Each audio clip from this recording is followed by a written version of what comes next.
What's going on, guys? It's your boy Adjen back again for another Outerplane video. And for today, it's time to showcase Christina in Arena. Because some of you might be wondering, how good is Christina in Arena? Well, TLDR, she is pretty good in certain types of scenarios or in certain types of fights. And I will tell you which fights she excels well. And I will be showcasing you those fights. I've recorded them when I was at work earlier. But first of all, this is my Christina, only a 3-star rarity. Her attack 2.2k, defense 2.2k, HP 10k, speed 254, crit chance does not matter, accuracy 232, evasion 250, yada yada, effectiveness 88, and resilience 160. I just gave her my Leos equipment, my Leos gear. This is my gear. I'm running a speed set, and then this weapon, the force field generator, looks pretty juicy, right? 18 speed. This one, the blue gems white ring, speed main stat, and all defensive type of stats except for the crit chance. And then I have some pretty decent, not the best, but pretty decent speed gears. And then the skill upgrade for my Christina is 2 to max 1.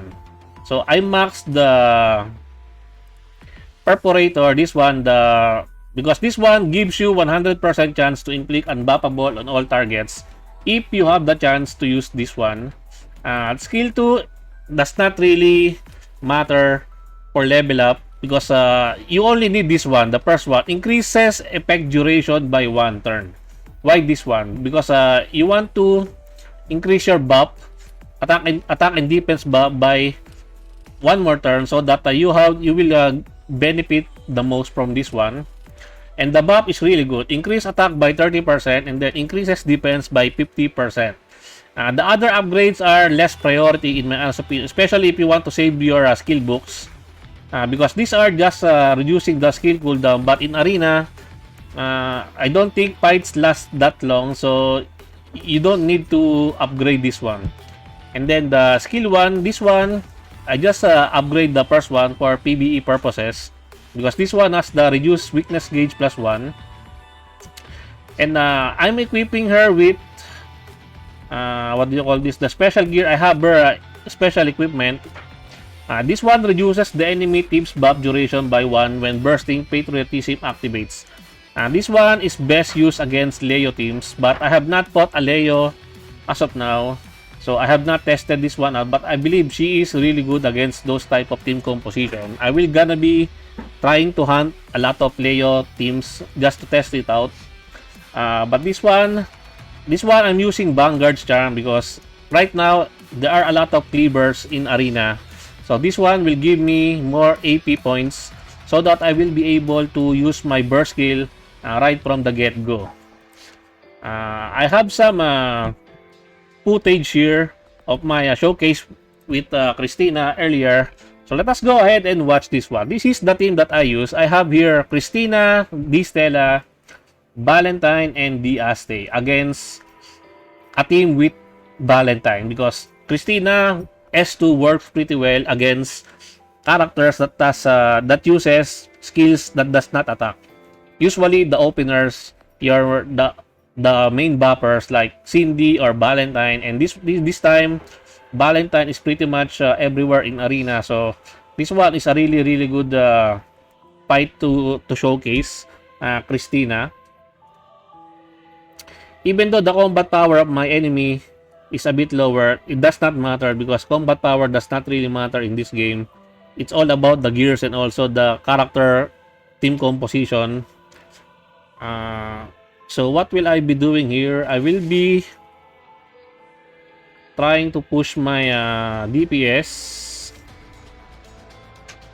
There you go. As you can see, when Valentine uses the skill 2, Christina activates her skill 2, the agile response, right? And this one will gives me attack and defense buff, which is already pretty nice. And look at my Stella here. My Stella is pretty stacked. Critical rate buff, critical damage buff, attack buff and then some defense buff. And look at the damage of my D-Stella here. Once she procs her revenge. Boom. Almost wiped out the enemy, right? She almost wipes out the enemy. Because I built my D-Stella just for this purpose to pair with Christina. Because they work pretty darn well together. Because of that attack buff, it's already pretty good enough. As you can see, I died with against Diaste. Diaste can be countered by another Diaste. That is why I'm running Diaste here in my arena opens.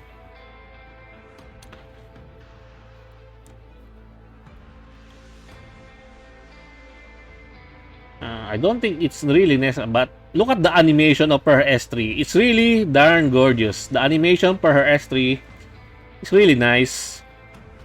I think she's already dead here. Look at the damage of my D-Stella. Normal attack 8k. Really strong. Especially with the buff of Christina here. Now let us try to fight more really good players, because the upcoming players that I will be fighting are my guildmates. My guildmates are really good. As you can see, shout out to Leopard XG. You've been a test subject for my Christina Showcase. So yeah, he is running pretty much a meta arena defense, which is Valentine, Tamara, Diaste, and D-Stella. This time I'm still gonna be using the same team that I used in the first fight.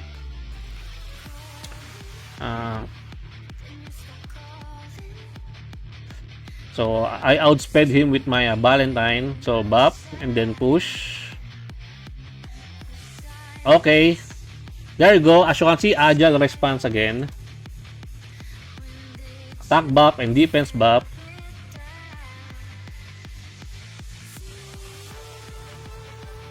And then look at my D-Stella's damage here. Boom! 49k. 49k damage just from revenge. Almost wiped out.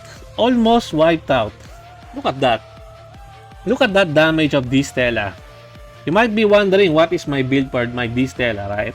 How does she hit that strong? I will show you later on my D-Stella stats. And as you can see, Diaste is just here to counter Diaste. Because, yeah, Diaste is broken. One of the most broken characters in the game. It does not matter if there is Tamara, unless the opponent's Tamara is really fast, faster than their own Valentine. Again, okay, lastly, I think this is the last fight because I only have one more ticket here. This one is against one of my guildmates also, which is one of the mods in the official Outerplane Discord. Shout out to Koshira. I'm sorry, man. I use you again as my test subject for my Christina Showcase. So, I'm gonna be fighting Koshira here because Koshira has a really nice, as you can see, the combat power of Koshira, 175k. Man, really high. And all 6-star Tamara, 6-star Valentine, 6-star Notia, and also 5-star Nene. This one will take a bit of a time because I think I have a hard time trying to beat this team composition, but I was still able to beat this one. So there's my buff from my Valentine. I was not able to kill, as you can see, the Valentine is faster than Tamara. If Tamara is faster than Valentine, then I am screwed. That is the pretty much the counter to Christina, but since the Valentine is way faster than the Tamara, so I get the agile response from my Christina here, buffing my teammates, and then Valentine will now try to debuff me with the priority push. And so, I will activate my D-Stella's revenge here. It really hurts, right? As you can see, the combination of this one is really hurts, especially that Notia. That Notia killed my Diaste, and look at the revenge. Boom, 39k. 39k damage. Almost wiped out. The remaining one is Mayne, but Mayne will survive here. will get revive and also use her S3. So it was a bit of it takes a long time compared to the other showcases. And Tamara already uses the skill cooldown debuff. I almost lost this fight. As you can see, I almost lost this fight. But thankfully, I was able to beat Koshira with my team here. So this is the damage of, look at the damage of Christina here. She has an attack buff, right? Pretty decent, right? 16,000 for a tank. And not really a dedicated DPS tank. There you go. That is my showcase of Christina in Arena. And Christina destroys Arena. Pretty darn good. Especially if you pair her up with this Stella. So, she will not shine on her own. She needs some really nice character as a support, as a main DPS for her to fully shine. But her role is buffing your teammates, supporting your teammates with her battalion of soldiers right there. If you're wondering what is my build for my D-Stella, I'm gonna show you my D-Stella build. So this is my D-Stella, 3.8k attack, 9.5k health, 6 star by the way, speed pretty low. Look at my crit chance, 92.2%, critical damage 276%, evasion 303, accuracy 268. I do have some gems for my D-Stella. I have some, this one, I have not replaced this one yet. I could have replaced this one with DPS gems, but it's too much of a hassle for me because usually my build for D-Stella is pure evasion. So I have pure evasion and health. And then for the talisman, I have some DPS gears. Attack, crit damage, crit chance. All of these are stage 6 gems. Well, there you go guys. Christina, in my honest opinion, is really good. Especially against certain fights. Especially against Valentine, against Cindy, something like that. Let me know your thoughts in the comment section down below. And I think that's it for me for today guys. I hope you enjoyed this video. Please leave a like and subscribe. I would really appreciate it if you could help me grow my channel more. And thank you to everyone who are supporting my channel. I appreciate every one of you. Until next time, peace.